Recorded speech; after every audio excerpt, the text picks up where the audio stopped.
Going to go ahead and get started. So, I want to welcome everyone to another Wisdom Wednesday.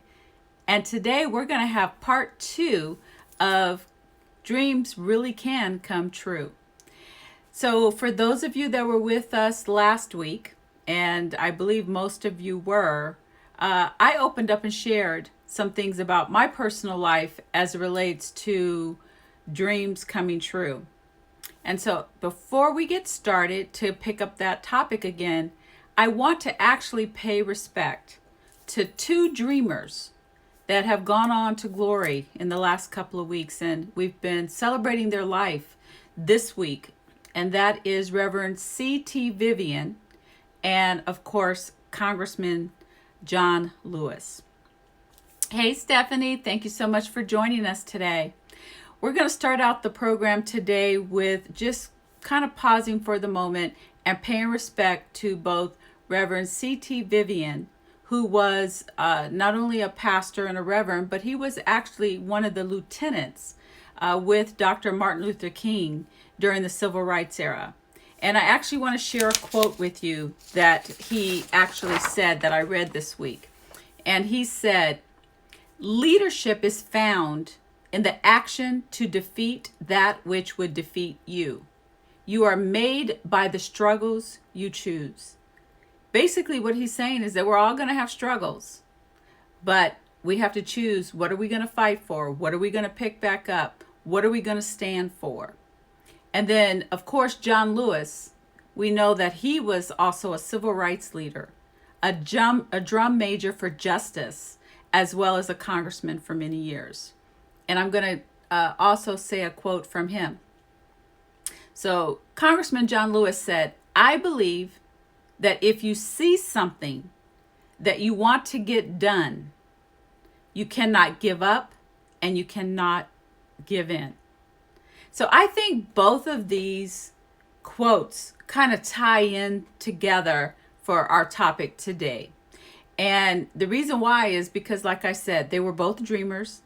And they fought hard for their dream of justice, their dream for a better day, for future generations, which all of us are walking in today. And so when I look at the words that they shared, again, Reverend Vivian, when he said, leadership is found in the action, which means you got to do something. If you have a dream, you got to do something about it. And it goes on to say, in the action to defeat that which would defeat you. Oftentimes when you have a dream, there are things that will be thrown at you to try to defeat you, that will try to throw you off track, that will also try to even make you depressed, that will even make you think about turning around and not continuing to move forward. And then when we look at what John Lewis said, when he says, "I believe that if you see something that you want to get done, which could be part of your dream, you cannot give up and you cannot give in." So think about that for a moment. So as we start to continue to think about our dreams, what we want to do, how we want to do it, are we willing to not give up and not give in? So I'm going to pause for a moment. For those of you that were on our call last week, that I challenged you to think about what was maybe a dream you once had that you either forgot about or maybe even gave up on. So is there anyone that really put some time in this week, some private time, some quiet time, that really searched your heart and your soul to what that may be? Whether it was a career or whether it has something to do with your personal life, whether it was about a love, or maybe it was even about yourself. Maybe there's even something that you've been challenged with that for some reason you've given up on. And even though I'm sharing about some of the positive things that have happened and specifically about love, I've had still some challenges that I've dreamed about. So for example, I see you, Robin, that about drawing, that you're going to pick up drawing. Yes. Awesome. Because I know you and I know you're an excellent, you sketch and you draw. So excellent. I want to thank everybody that just continues to come on board. And again, we're talking about dreams today. And we shared a little bit about some quotes from John Lewis as well as Reverend Vivian, and how they can help challenge us but encourage us to not give up. And so all of us, like I said, may have something that we're still challenged with. For me, I was having a conversation with my family, and I was talking about how many of you know people that had some great things in their life at one time, and maybe there's this one picture of themselves that they remember when they looked like that. Maybe they were a little slimmer, maybe they were more confident at that time of their life, and they keep using that same picture. And it may have been 20 years ago, but they're still using that same picture. So maybe the dream is we need to, reevaluate how we see ourselves and accept where we are now, but learn how to improve whatever that situation may be, or whatever, we can do to be better. So, but think about it. Think about that dream. So, Robin, I see that you're talking about drawing a picture of your daughter, a portrait of family, etc. So, again, thinking about the dream. Now, I think this is a great way to segue, because I was looking at what really is the definition of a dream. And it talks about a dream is something that's about our subconscious. So, what does that mean? That means that we have to wake up. We have to make sure that we are facing reality on a situation. So, for example, when I was talking about people who look at that picture that was 20 years ago, reality is that we are getting older.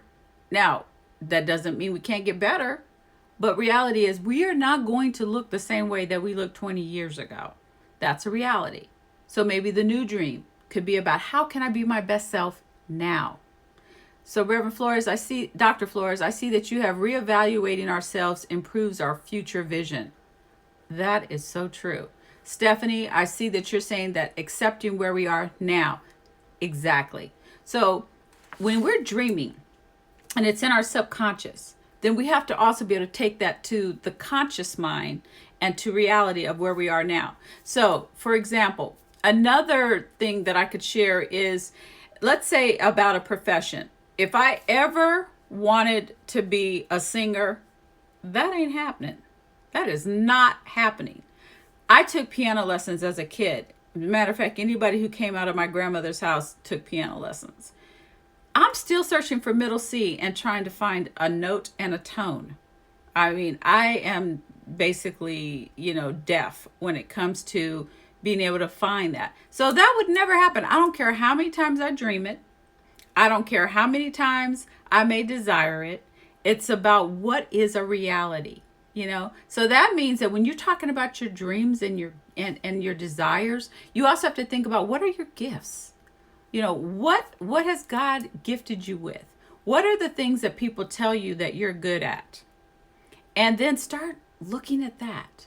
So I remember when I was younger, I was actually in my 20s, and Courtney was just a little baby. And I belonged to a women's fellowship that was a Bible study, and I used to go to that on Wednesdays. And we were all sitting around the table. We used to meet at a place called Denny's in LA up on Sunset, and we'd meet once a week. And one particular time, we went around the table and we were talking about what we thought were each other's gifts.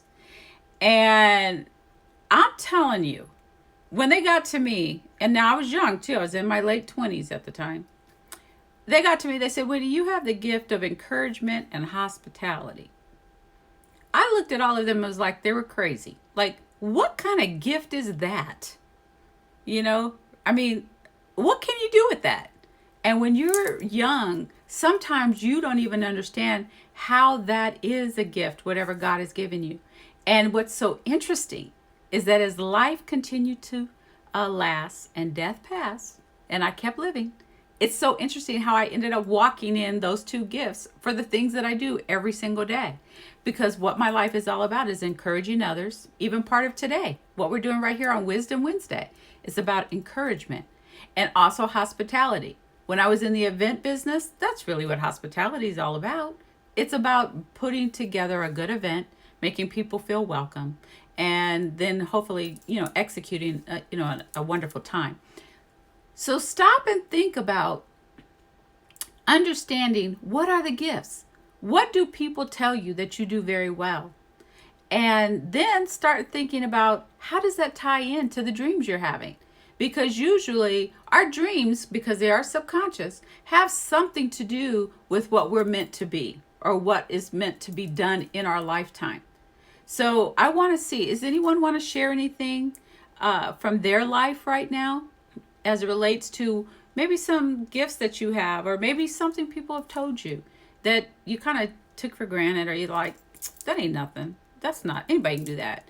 Well, no, not anybody can do it the way you can do it. So again, back to the whole gifts of hospitality and encouragement. I thought that was like, what is that? But it is something. And it's about, how do you turn that into helping others? And how do you turn that into what God has purposed for your life? So, okay. So Robin, you're saying the word cheerleading. What does that mean?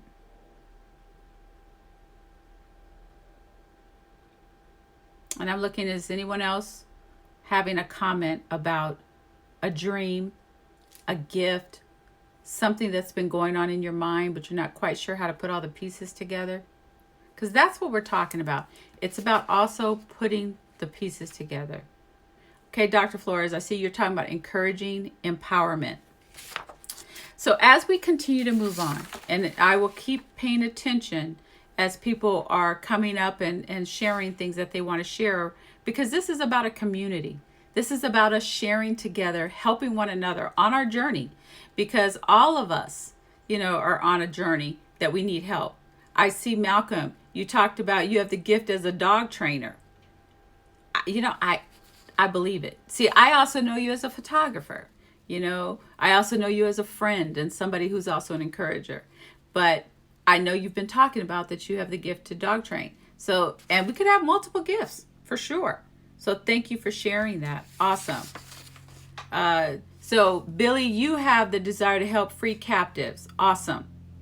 Then I see connecting and encouraging people has been a gift I keep trying to share in my family and with friends and in my work.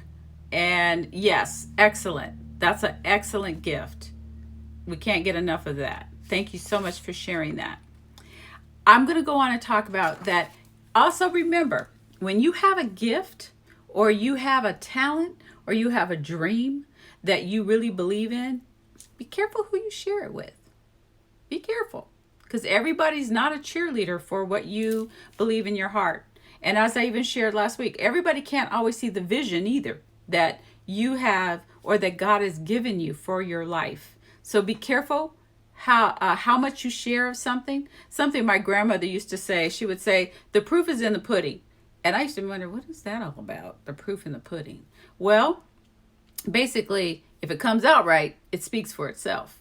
And my grandmother used to make banana pudding that we just died for. I mean, it was homemade from scratch. And it was amazing. Nobody had to say nothing. Matter of fact, while everybody was eating it, nobody was saying anything anyway.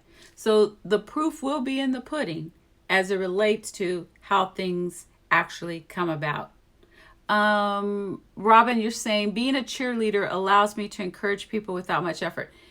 Well, cheerleading does take some effort, but I like what you're saying and I hear what you're saying. Rhonda's saying every Mary needs a Martha. Amen. I hear, tell it. So again, stop and think about what you're wanting to do or what's in your heart. And the other thing I want to say is remember that when you have a dream and something that you really want to do, it doesn't mean that it won't come with a cost. It doesn't mean that you won't have to pay a price. Hey, Richard, thanks for joining us.